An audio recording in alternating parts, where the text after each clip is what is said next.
ایک مرتبہ حضرت موسیٰ علیہ السلام سے کسی نے پوچھا زمین پر سب سے زیادہ علم کس کے پاس ہے؟ حضرت موسیٰ علیہ السلام نے جواب دیا میرے پاس۔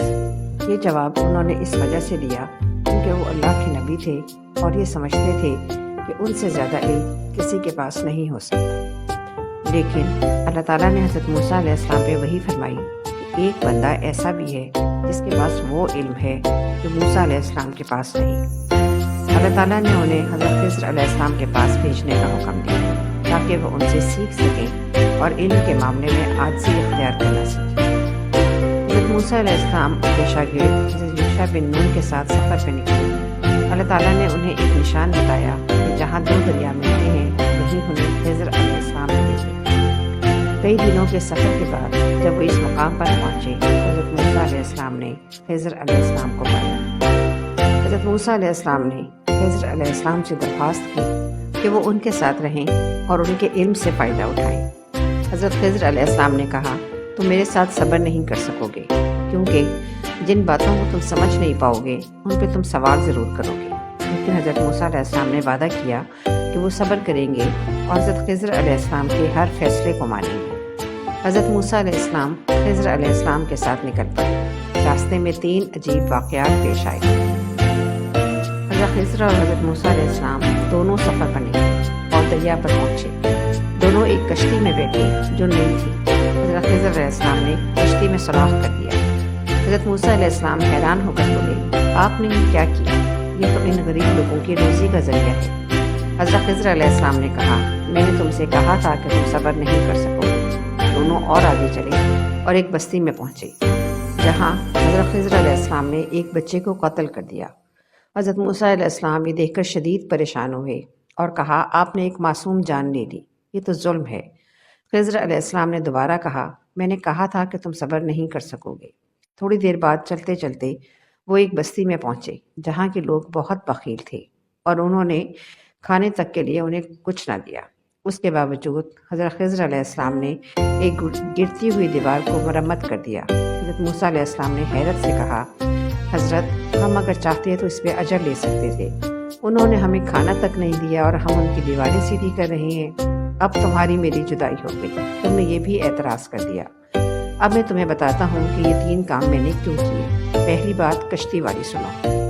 یہ 2 مسکین بچوں کی کشتی تھی۔ ان کے گھر کا چولہا اس کی کمائی سے چلتا تھا۔ دریا کے کنارے کنارے ایک ظالم بادشاہ آ رہا تھا جو لوگوں کی کشتیاں چھین رہا تھا۔ ہم نے تھوڑا سا عیب لگا دیا تاکہ وہ ٹوٹی کشتی کو چھوڑ کے چلا جائے۔ اب وہ تھوڑے پیسے لگا کے کشتی مرمت کرا دیں گے اور ان کے گھر کا چولہا جلتا رہے گا۔ جس بچے کو ہم نے قتل کیا اس کے ماں باپ مومن تھے، نیک تھے، سالم تھے۔ بچے نے بڑا ہو کے بہت بڑا ہونا تھا، ہم نے اس کو قتل کر دیا۔ اللہ اس کے بدلے ان کو بہتر اولاد دے گا۔ علماء تفسیر نے لکھا ہے کہ اس بچے کے بدلے میں اللہ نے ان کے والدین کو ایک بیٹی عطا کی جس کی نسل سے 70 نبی پیدا ہوئے۔ دیوار شہر کے 2 یتیم بچوں کی تھی اور اس کے نیچے ان کا خزانہ تھا اور ان کا باپ بڑا نیک تھا۔ خزانہ دیوار کے نیچے ہے، دیوار کسی بھی معمولی دھکے سے گر جاتی، 2 ہی صورتیں تھیں، یا وہ بچے اپنا خزانہ خود اٹھا لیتے یا لوگ اٹھا کے لے جاتے۔ لوگ اٹھا کے لے جاتے پھر بھی ہاتھ میں کچھ نہ آتا، اور اگر وہ خود اٹھا لیتے تو بچے ہیں بچپنے کی وجہ سے اس کو اڑا دیتے۔ ہم نے اس کے اوپر دیوار کھڑی کر دی جب تک وہ اس قابل نہیں ہو جاتے کہ یہ خزانہ نکال کر اس کو صحیح مصرف پہ لگا سکے۔ اتنی دیر تک دیوار گرے گی نہیں۔ جب وہ اس عمر کو پہنچ جائیں گے کہ اس عمر میں وہ اس خزانے کو سنبھال سکیں گے تو پھر دیوار خود بخود گر جائے گی اور یہ خزانہ نکال کر اپنے کام میں لے آئیں گے۔ اس کہانی سے ہمیں بہت سے سبق حاصل ہوتے ہیں کہ ہر چیز جو بظاہر بری یا نقصان دہ لگتی ہے وہ ہمیشہ ویسی نہیں ہوتی۔ اللہ کی حکمت اور علم انسان کی سمجھ سے بالا تر ہے۔ علم کے معاملے میں ہمیشہ عاجزی اختیار کرنی چاہیے اور اللہ پر بھروسہ رکھنا چاہیے۔ علم ایک نعمت ہے لیکن عاجزی کے بغیر یہ تکبر میں بدل سکتا ہے۔ اللہ کی حکمت پر یقین رکھو کیونکہ ہر آزمائش کے پیچھے ایک بھلائی پوشیدہ ہوتی ہے۔ امید ہے آپ کو آج کی کہانی پسند آئی ہوگی۔ ایک دفعہ کا ذکر ہے کہ کسی گاؤں میں ایک شخص آیا کرتا تھا جس کا نام اسلم تھا۔ اسلم نے ایک چھوٹی سی دکان سے اپنے کاروبار کا آغاز کیا تھا۔ اسلم ایک محنتی اور ایماندار شخص تھا۔ اللہ نے اس کی ایمانداری کی وجہ سے اس کے مال میں بہت برکت دی۔ وہ ایک خوشحال زندگی گزار رہا تھا۔ ایک دن اسلم اپنے ایک دوست سے ملنے گیا جو کبھی اس کی طرح ایک چھوٹی سی دکان کا مالک تھا، مگر اب اس کا ایک بہت بڑا جنرل اسٹور تھا۔ اس کی دکان دیکھ کر بہت اداس ہوا۔ اس نے جاتے جاتے دوست سے اتنی جلدی ترقی کی وجہ دریافت کی۔ اس نے زیادہ منافع کمانے کے لیے بے ایمانی کی راہ دکھائی۔ اسلم جب وہاں سے لوٹا تو اس کا دل حرص اور لالچ سے بھر چکا تھا۔ اس نے اگلے دن اپنی دکان میں موجود آٹا، چینی، دالوں کے پیکٹس تیار کیے تو ان کا وزن کچھ گرام میں کم کر دیا تاکہ معمولی کمی کا اندازہ گاہک کو نہ ہو۔ کچھ دن بعد اس نے اپنے مال سے منافع کا حساب کیا تو اسے اچھی خاصی رقم زیادہ ملی، جس سے اس کے اندر کا لالچ اور بڑھ گیا۔ وہ رفتہ رفتہ وزن کو گھٹاتا رہا اور ناجائز منافع سے اپنے کاروبار کو بڑھانے لگا۔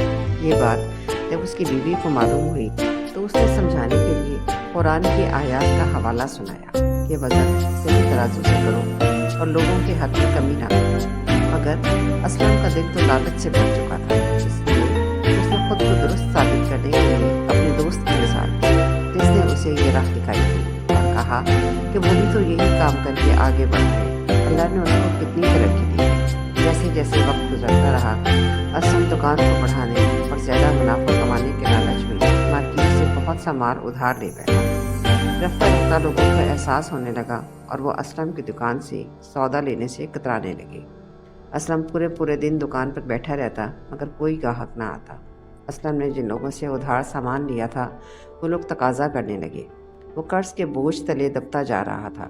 بالآخر اتنا مجبور ہو گیا کہ اسے قرض چکانے کے لیے اپنی دکان فروخت کرنا پڑ گئی۔ اسلم کے لالچ نے اسے عرش سے فرش پر لا کھڑا کیا تھا۔ پیارے بچوں، اس کہانی سے ہمیں یہ سبق ملتا ہے کہ ہمیں کسی کے برے عمل سے کی گئی ترقی کو مثال بنا کر برے کام نہیں کرنے چاہیے، کیونکہ اللہ تو سب کچھ دیکھ رہا ہے اور اس کی گرفت اور پکڑ تو کسی بھی وقت آ سکتی ہے۔ اس لیے ہمیشہ لالچ سے اور حرص سے بچنا چاہیے۔ آئیے اسی عنوان کے تحت دوسری کہانی سنتے ہیں۔ کسی گاؤں میں ایک غریب کسان رہتا تھا۔ کسان سارا دن اپنے کھیت میں محنت کرتا ہے۔ کسان کے پڑوس میں ایک سونار کا گھر تھا۔ یہ سونار امیر ہونے کے ساتھ ساتھ بہت لالچی بھی تھا۔ ایک مرتبہ کسان نے اپنے کھیت میں کدوؤں کی فصل اگائی۔ فصل بہت اچھی ہوئی اور کھیت بڑے بڑے کدوؤں سے بھر گئے۔ ایک کدو تو اتنا بڑا ہو گیا کہ اس جیسا کدو پہلے کبھی کسی نے دیکھا نہیں تھا۔ کسان بہت خوش ہوا اور اس نے سوچا کہ کیوں نہ یہ غیر معمولی کدو بادشاہ سلامت کو پیش کروں۔ وہ اسے ایک گاڑی میں رکھ کر بادشاہ کے دربار میں لے گیا اور بادشاہ سے عرض کی، بادشاہ سلامت، میرے خیال میں یہ دنیا کا سب سے بڑا کدو ہے، میں اسے آپ کی نظر کرنا چاہتا ہوں۔ بادشاہ اس نایاب کدو کو دیکھ کر بہت خوش ہوا اور وزیر کو حکم دیا کہ اس کدو کے برابر جواہرات ڈھونڈ کر کسان کو دے دیے جائیں۔ کسان نے ہیرے جواہرات پیش کر نیا مکان اور سادہ سامان خریدا۔ سونار کو جب کسان کے دولت مند ہونے کا راز معلوم ہوا تو وہ حسد کی آگ میں جلنے لگا۔ آخر اسے ایک ترکیب سوچی۔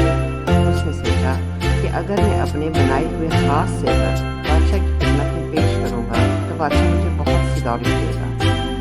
اس نے اپنے بنائے ہوئے خاص زیور پوٹلی میں باندھے اور پوٹلی لے کر بادشاہ کی خدمت میں حاضر ہوا اور کہا، بادشاہ سلامت، میں یہ خاص زیور آپ کے حضور میں پیش کرنا چاہتا ہوں۔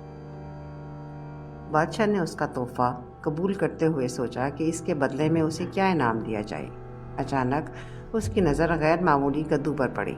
بادشاہ نے اسے کدو دیتے ہوئے کہا، میرے دربار کی سب سے نایاب چیز یہ کدو ہے جو ایک کسان لایا تھا، میں تمہیں یہ کدو عطا کرتا ہوں۔